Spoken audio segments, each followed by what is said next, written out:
इस वीडियो में हम देखने वाले हैं कि कोई फंक्शन एग्जैक्ट डिफरेंशियल है या नहीं। तो इस वीडियो में हम देखने वाले हैं जो एग्जैक्ट डिफरेंशियल कोई फंक्शन जो है एग्जैक्ट डिफरेंशियल होगा या फिर नहीं। मतलब जैसे ये इंटरनल एनर्जी किसका फंक्शन है बच्चों, फाइनल माइनस इनिशियल कर सकते हैं या नहीं, तो एग्जैक्ट डिफरेंशियल हो पाएगा या फिर नहीं हो पाएगा। तो उसको देखने के लिए बच्चों रूल है यूलर रेसिप्रोकल रिलेशन। क्या देखने के लिए कोई फंक्शन एग्जैक्ट डिफरेंशियल है या नहीं।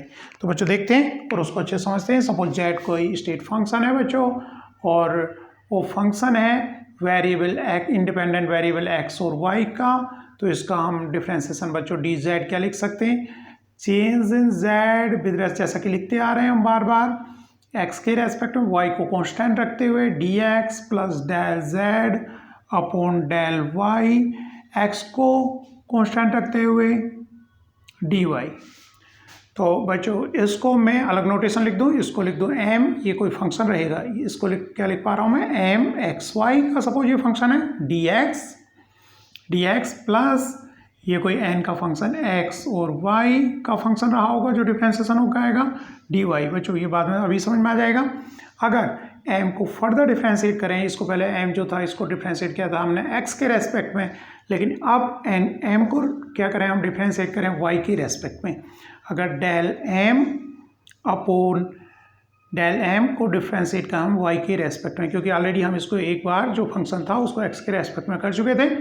और अगर ये किसके बराबर आ जाए बच्चों, एन को रेस्पेक्ट करें किसके रेस्पेक्ट में आप, क्योंकि पहले y के रेस्पेक्ट में डिफरेंशिएट हो चुका था, तो डेल n को डिफरेंशिएट किया जाए डेल x के रेस्पेक्ट में। अगर बच्चों ये दोनों इक्वल आएंगे, यहाँ पर जो फंक्शंस हैं पहले वो फंक्शंस एक बार डिफरेंशिएट हो चुके होंगे, ये वाला x के रेस्पेक्ट में डिफरेंशिएट हो चुका होगा और ये एक बार y के रेस्पेक्ट में। अगर यहाँ पर जो फंक्शंस हैं उनको अब रेसिप्रोकल करें, मतलब अब इसको क्या करें y के रेस्पेक्ट में करो और इसको किसके रेस्पेक्ट में, x के रेस्पेक्ट में करो, और दोनों इक्वल आ जाएं, तो हम कहेंगे कि वो जो फंक्शन होगा z जो फंक्शन होगा वो क्या होगा, एग्जैक्ट डिफरेंशियल होगा। और ये जो रिलेशन है ये कहलाता है यूलर रेसिप्रोकल रिलेशन कहलाता है। तो बच्चों z कोई फंक्शन है एक्स वाई इंडिपेंडेंट वेरिएबल का, उसको हमने डिफरेंशिएशन फॉर्म में लिखी, यहाँ पर कुछ फंक्शंस लिखे होंगे तो उनको हमने नया नोटेशन यहाँ पर एम और एन दे दिया, जैसे कि हम समझेंगे, क्योंकि एम जो आया था यहाँ पर क्या एक्स के रेस्पेक्ट में डिफरेंशिएट किया आया था। अब इसको अगर वाई के रेस्पेक्ट में डिफरेंशिएट करें, यहाँ पर जो एन फंक्शन आया होगा वो वाई के रेस्पेक्ट में डिफरेंशिएट होकर के आया होगा। अगर उसको एक्स के रेस्पेक्ट में डिफरेंशिएट करें और ये दोनों इक्वल हों, तो कहेंगे हम कि वो जो डिफरेंस है, वो जो फंक्शंस था वो क्या है, एग्जैक्ट डिफरेंशियल था। और ये जो रिलेशन है बच्चों क्या कहलाता है, यूलर रेसिप्रोकल रिलेशन कहलाता है। तो यहाँ पर वेरीफाई करना है हमें, कोई फंक्शन z है जो कि ऑलरेडी डिफरेंशिएट किया हुआ है, वो किस फॉर्म में लिखा हुआ है, ऑलरेडी इस फॉर्म में लिखा हुआ है, तो कि ये एक एग्जैक्ट डिफरेंशिएशन है या फिर नहीं है। तो यहाँ पर बच्चों m क्या है, ये फंक्शन m है, और n क्या है बच्चों, ये फंक्शन n है, यहाँ पर dx है, यहाँ पर dy ये लिखे हुए हैं, dx और dy। इसका मतलब यहाँ पर जो फंक्शंस हैं वो ऑलरेडी x के रेस्पेक्ट में डिफरेंशिएट हुआ है, और यहाँ पर जो फंक्शन n है वो ऑलरेडी किसके रेस्पेक्ट में डिफरेंशिएट हुआ होगा, ऑलरेडी y के रेस्पेक्ट में। अगर इस फंक्शन को x के रेस्पेक्ट में डिफरेंशिएट कर दें, इस फंक्शन को फर्दर y के रेस्पेक्ट में डिफरेंशिएट कर दें और इसको x के रेस्पेक्ट में डिफरेंशिएट करें, अगर इक्वल आ जाए तो हम कह पाएंगे कि z क्या है, एक एग्जैक्ट डिफरेंशिएशन है। तो बच्चों इसको डिफरेंशिएट करके यहाँ पर हम देखते हैं। तो इस एग्जाम्पल में बच्चों m क्या दिया हुआ है, वहाँ पर हमको वेरीफाई करके बताना है कि z एक एग्जैक्ट डिफरेंशियल है या फिर नहीं है। तो m यहाँ पर क्या है बच्चों, गिवन है क्वेश्चन में, इस क्वेश्चन में क्या 51 x² y प्लस 47 y की पावर 4 किसके साथ में रखा है, x के। इसका मतलब इट मीन्स ये पहले से ही x के साथ में एक बार डिफरेंशिएट हो चुका है।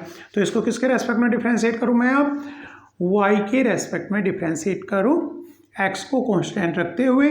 तो यहाँ पर x कांस्टेंट रखा है, तो बच्चों y के रेस्पेक्ट में डिफरेंशिएट किया तो y यहाँ पर 1 पावर है, तो क्या हो गया 51 x², और इस तरह से 47 ये हो जाएगा 47 इंटू 3y³ तो ये इक्वेशन क्या बन गई 51 x² प्लस इसकी मल्टीप्लाई करेंगे बच्चों तो ये हो जाएगा 188y³। इसी तरह से बच्चों क्वेश्चन में n क्या दिया हुआ है, ये फंक्शन n दिया हुआ है, कितना है 17x³ प्लस 188xy³।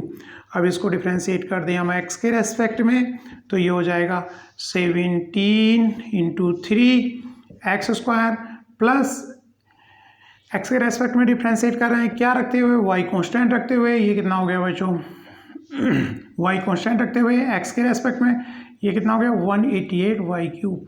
अब हम अगर इसको इसके साथ में कंपैरिजन करें तो हम क्या देख रहे हैं बच्चों, del M upon del y keeping x constant equal है बच्चों del N upon del x y के।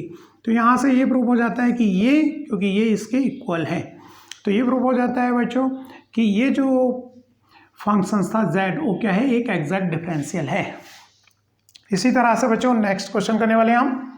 तो यहाँ पर कुल मिला के ये था, अगर ये इसके इक्वल आ जाए, ये m और n ऑलरेडी कौन से हैं बच्चों, ये फंक्शंस हैं, ये एक बार डिफ्रेंशिएट होकर के आए होंगे x के रेस्पेक्ट में, तो इसको हमने किसके रेस्पेक्ट में डिफ्रेंशिएट किया, y के, और इस फंक्शन को हमने डिफ्रेंशिएट किया x के रेस्पेक्ट में।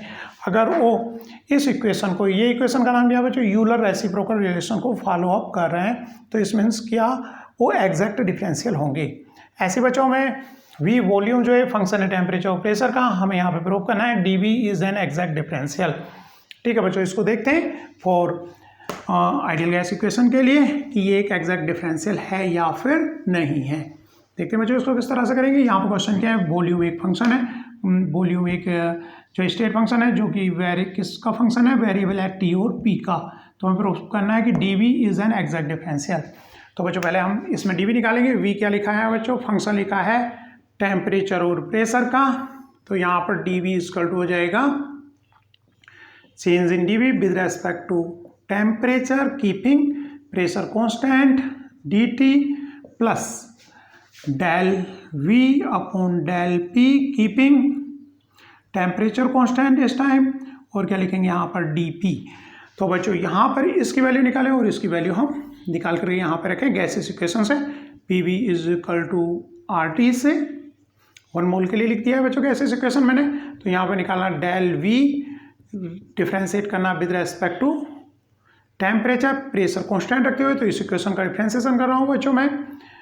तो p क्या है, कांस्टेंट है, तो यहाँ से किसके रेस्पेक्ट में, v के रेस्पेक्ट में v को डिफ्रेंशिएट कर रहे हैं। तो इसको एक बार आप चाहो तो इस तरह से चेंज करो, v is equal to RT upon p को डिफ्रेंशिएट करो। तो यहाँ पर क्या आएगा, del v upon del t keeping p constant. तो यहाँ से जो आया निकल के बच्चों r अपॉन p आया, क्योंकि यहाँ पर क्या हो जाएगा del t upon del t हो जाएगा 1। ऐसी बच्चों दूसरा क्या चाहिए हमें, ये चाहिए, क्या चाहिए, डेल v डिफ्रेंशिएट करना है किसके रेस्पेक्ट में, p के रेस्पेक्ट में, क्या कांस्टेंट रख रहे हो, टेम्परेचर। तो यहाँ वॉल्यूम को प्रेशर के रेस्पेक्ट में डिफ्रेंशिएट करना, तो यहाँ पर बच्चों क्या आएगी, अब minus RT upon p square आएगा, क्योंकि हम जानते हैं बच्चों डिफ्रेंशिएशन x की पावर n से क्या होता है, उसका n x की पावर n माइनस 1 होता है। तो यहाँ पर हम डिफ्रेंशिएट कर रहे हैं p की पावर माइनस 1 का, तो क्या होगा माइनस, और p की पावर माइनस 1 मतलब p की पावर माइनस 2 हो गया है, तो इसके बराबर हो गया। तो dv हमारा क्या बन गया, इसकी वैल्यूज को बच्चों 1 और 2 को अब इक्वेशन में रख दें इस इक्वेशन के अंदर। तो dv इज इक्वल टू आ गया बच्चों r अपॉन p, इसकी वैल्यू हमने यहाँ से उठा के यहाँ पर गया r upon p dt plus यहाँ से क्या आ गया बच्चों minus RT upon p square dp। ये क्वेश्चन बन गए बच्चों। अब हम प्रूफ करना है हमें कि ये जो एक एग्जैक्ट डिफरेंशियल है, तो ये क्या आ गया बच्चों m आ गया, और ये क्या आ गया हमारा n आ गया। तो हमने ऑलरेडी देखा कि इसको हम किसके रेस्पेक्ट में डिफरेंशिएट करके आए, t के रेस्पेक्ट में, और इसको किसके रेस्पेक्ट में डिफरेंशिएट होगा है, p के रेस्पेक्ट में। तो m को डिफरेंशिएट कर दें हम किसके रेस्पेक्ट में, अब p के रेस्पेक्ट में। तो m यहाँ पर है r upon p del r upon p को डिफरेंशिएट करें p के रेस्पेक्ट में डेल p, तो इक्वेशन बन जाएगा r अपॉन p, r तो बच्चों कांस्टेंट है, p की पावर माइनस 1 का डिफरेंशिएशन यहाँ से माइनस p स्क्वायर हो गया। तो ये टर्म ये आ गई, और बच्चों n को किसके रेस्पेक्ट में डिफरेंशिएट करें, t के रेस्पेक्ट में डिफरेंशिएट करें, del minus RT upon p square upon with respect to t। तो यहाँ से भी क्या आ गया, minus r upon p square आ गया, क्योंकि यहाँ पर p तो कांस्टेंट है बच्चों, इस बार केवल t के रेस्पेक्ट में del t upon del t हो गया 1। तो ये क्वेश्चन ये क्या निकल कर आ गया, minus r upon p square. तो यहाँ से हमें पता चल रहा है कि del m upon del p at constant temperature पर जब इसको कर रहे हैं, इसका टू हो पा रहा है del n upon del t at constant pressure पर, ये चीज़ इसके इक्वल आ रही क्योंकि इधर से निकाला -r/p और -r/p, इसलिए हम कह पा रहे हैं कि v जो है एक एग्जैक्ट डिफरेंशिएशन है। dv को हम क्या बता पा रहे हैं, इज एन एग्जैक्ट डिफरेंशिएशन। तो बच्चों समझ में आया होगा। इसी तरह अगर हमें प्रूव करना है कि dw is not an exact differentiation, जैसा कि मानते हैं बच्चों w एक एग्जैक्ट डिफरेंशिएशन नहीं होता है क्योंकि वो एक स्टेट फंक्शन नहीं है, तो उसको किस तरह से प्रूव करना है बच्चों। तो यहाँ तक तो सेम ही चीज कहानी रहेगी, इसके आगे हम करते हैं उसको। dw के लिए, क्योंकि dw के लिए हम v निकालेंगे और v हमारा ऑलरेडी पहले क्वेश्चन में निकल चुका है। इस बार हम क्वेश्चन क्या करेंगे, dw is not an exact differentiation. तो क्योंकि dw क्या होता है बच्चों, dw होता है -p dv, और dv यहाँ से ऑलरेडी जानते हैं हम। तो dw की जो डिफरेंशियल इक्वेशन होगी क्या होगी बच्चों, -p से इससे मल्टीप्लाई कर दूँ तो ये आ गया -r dt, और माइनस से इसको मल्टीप्लाई किया तो प्लस बन गया बच्चों RT अपॉन P। P यहाँ पर है, एक पावर उससे कट गई है और यहाँ पर एक था तो इससे कट गया तो -r dP।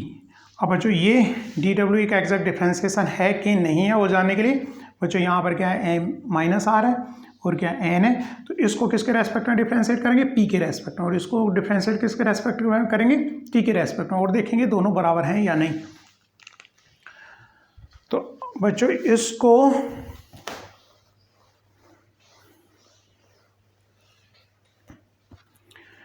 जब हमने डिफरेंशिएट किया बच्चों r को, r तो एक कांस्टेंट है, कांस्टेंट को डिफरेंशिएट किया p के रेस्पेक्ट में, तो यहाँ पर डेल अपॉन डेल p, किसको, -r को, कांस्टेंट का डिफरेंशिएशन क्या हो गया बच्चों, 0 हो गया, और इसका डिफरेंशिएशन किया किसके रेस्पेक्ट में, t के रेस्पेक्ट में, डेल RT अपॉन P को डिफरेंशिएट किया डेल T के रेस्पेक्ट में। इसके उल्टा अपोजिट डिफरेंशिएट करते हैं इसको, यहाँ पर फंक्शन T का एक बार हो चुका है तो इसको करेंगे P के रेस्पेक्ट में और इसको करेंगे T के रेस्पेक्ट में। तो यहाँ पर बच्चों क्या आएगा, P को यहाँ पर T के रेस्पेक्ट में अगर P को कांस्टेंट मानते हुए, तो यहाँ से बच्चों बच जाएगा R अपॉन P। तो यहाँ से पता चला ये और ये एक दूसरे के बराबर नहीं है, मतलब del m upon del p नहीं है किसके बराबर, del n upon del t के बराबर ये नहीं है। ठीक है, ये एक दूसरे के इक्वल नहीं है। यहाँ पर p के रेस्पेक्ट में क्या था, t कांस्टेंट p कांस्टेंट, ये एक दूसरे के इक्वल नहीं है। तो इस तरह से हम कह सकते हैं कि dw एक एग्जैक्ट डिफरेंशिएशन नहीं है। तो बच्चों कोई फंक्शन एग्जैक्ट डिफरेंशियल है कि नहीं है किस तरह से देखते हैं, यूलर रेसिप्रोकल रिलेशन से हम उसको देखते हैं। इक्वेशंस को पहले इस फॉर्म में रखते हैं और एक दूसरे के रेस्पेक्ट में डिफरेंशिएट करके देख लेते हैं। अगर वो एक दूसरे के इक्वल आ रहे हैं तब तो कह पाते हैं कि वो जो है एग्जैक्ट डिफरेंशिएशन है, अदरवाइज नहीं है। जैसे कि हमने देखा बच्चों dv एक एग्जैक्ट डिफरेंशिएशन था और dw एक एग्जैक्ट डिफरेंशिएशन नहीं था।